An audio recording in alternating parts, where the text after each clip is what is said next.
Welcome to part 2 of my Corgi Buck Rogers Starfighter sort of customization project.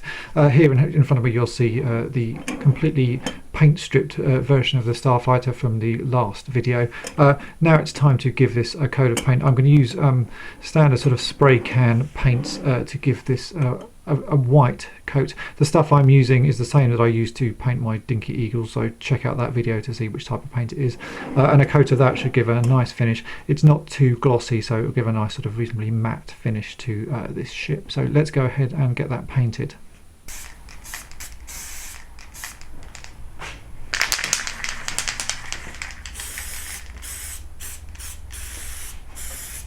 So here we have the Starfighter back from being sprayed. As you can see, I've given it a few coats of white spray paint. I've not actually gone overboard with the spray because, as you can see here on the sort of the fine detailing, if you don't do too much of the spraying, then you still end up with some nice sort of dark edges to the panelling that Corgi had put into the sort of detailing on this die-cast part of the ship. So I've not gone too smooth with the finish, and that should sort of give it just that extra little edge once it's finished and got all the stickers and stuff in place.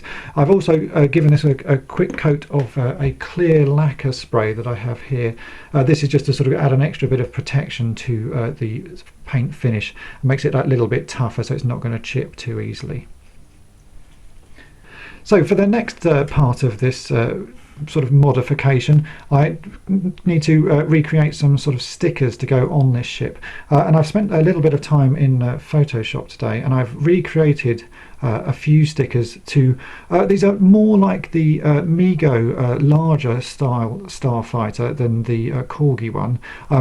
I've made the sort of standard sort of bright striping that goes over the edge here. I've made a new sticker to go on this top section. On the original Corgi Starfighter, you can see here it's a very garish sticker and doesn't really look like the ship did in the show. So I've made one that's more in keeping, so just a few sort of panel lines and then some other details that can be sort of placed at various points around the ship, and I think this should bring it to life. So I'm going to put these on the ship before I stick it back together, so it just makes it easier because it will all be in separate parts.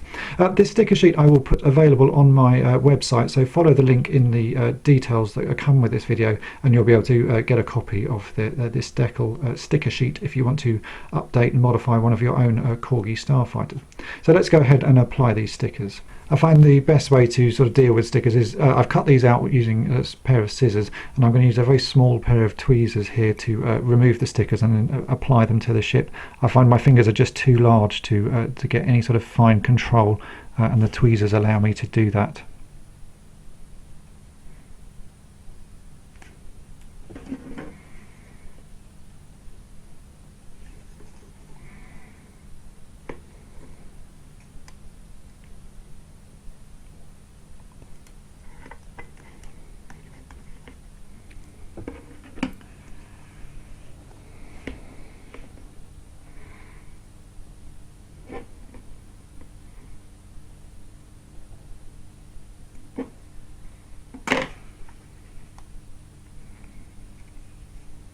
So here we have the ship with most of the stickers put on. There's a couple that I can't put on at the moment because they need to cross over the sort of edge areas where the two parts of the ship join together. I'll do that when I've finished sort of gluing it in place. So let's get on, go ahead and glue this ship and all its internal pieces back together. Putting the Starfighter back together is one of the more tricky parts of this customization because there's lots of fiddly bits that all have to go back in a certain order. All the spring mechanisms that fire open the wings have to go back very carefully. There's a tiny spring here, as you can see, and then the release mechanism is this piece of plastic which has a metal catch on it, and this has to be inserted underneath another sort of spring-loaded piece of metal here. And then sort of all slotted back into place, and you've got to make sure that it clips over the launch mechanism. So this just takes a little bit of time and is a fairly fiddly job to do. But there we have it. So now you can see that this is the thing that moves the wings. That goes down there and clips in place under this hook here, which if I hold everything sort of in place, you can see it hooks, and if I let go of that, it fires back and the wings will open. Once this is all glued in place, it should work perfectly. So now all we need to do is drop a few bits of super glue on the rivets that I pulled out, and that should be fine. Next we need to glue the cockpit in place. This is made up of two parts. You've got the orange glass that just slots over there, and then there's a silver piece that sort of is representative of the seat. So again, that just slots in there, and I'm just going to use a bit of super glue dropped on there to hold it all in place again.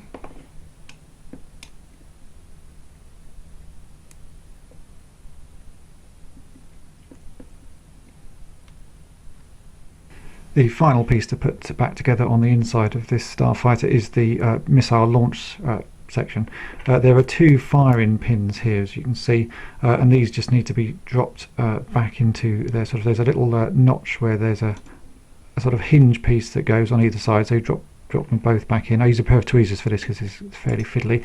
And then there's a small metal strip that needs to go on the top of this back rivet, and this pushes the firing sort of buttons back in place once you've pushed them down. So that goes like so, and then this final metal sort of missile launch piece just drops in place like that.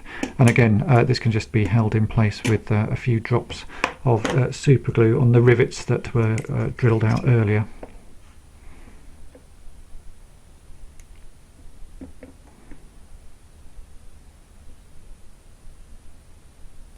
Once all the glue is dry, it's now time to put the two bits of the ship back together. It's best to do it with the base part of the ship in place like this, with the wings sort of resting, because they do tend to fall out. If you've got it all like this, and it's just a case of dropping the top section of the Starfighter over the top, and everything should just sort of slide in place.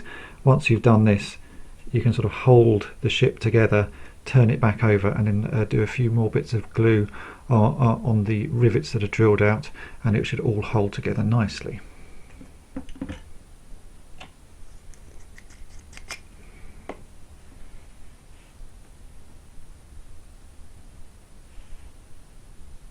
Once everything's dry, we can now slot the wheels back in place. These are very easy to do. Just pop them on. You can actually just push them in with your fingers like so. There's 3 to do here. Like that, and then the final one there. Can now go ahead and apply the final few stickers that need to cross over the join where the two parts of the ship separate. So I've got some little emblems here which just need to be stuck on. Again, very fiddly, so best to do with some tweezers.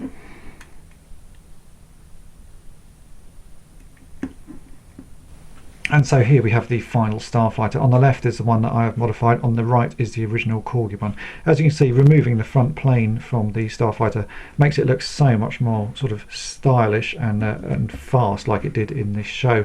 Also changing the stickers to be more sort of screen accurate. Although these aren't massively screen accurate, these are more in keeping with the Mego larger Starfighter. It just helps give it that little bit more detail. I always thought the detailing on this Corgi one was just too plain and didn't really work with the style of the ship. So just as you can see, fairly small modifications makes the Starfighter just look much more dynamic, much more exciting, and obviously much more dangerous now that we have these two prongs sticking out of the front. I obviously understand why Corgi did this, but I think it just looks so much nicer like this. As you can see, putting them side by side, just much more sort of streamlined looking ship. So there you go, that's my sort of customization and modification to a Buck Rogers Corgi Starfighter. I hope this is of interest to you, and please feel free to download the decals, which will be on my website shortly, and thanks for watching.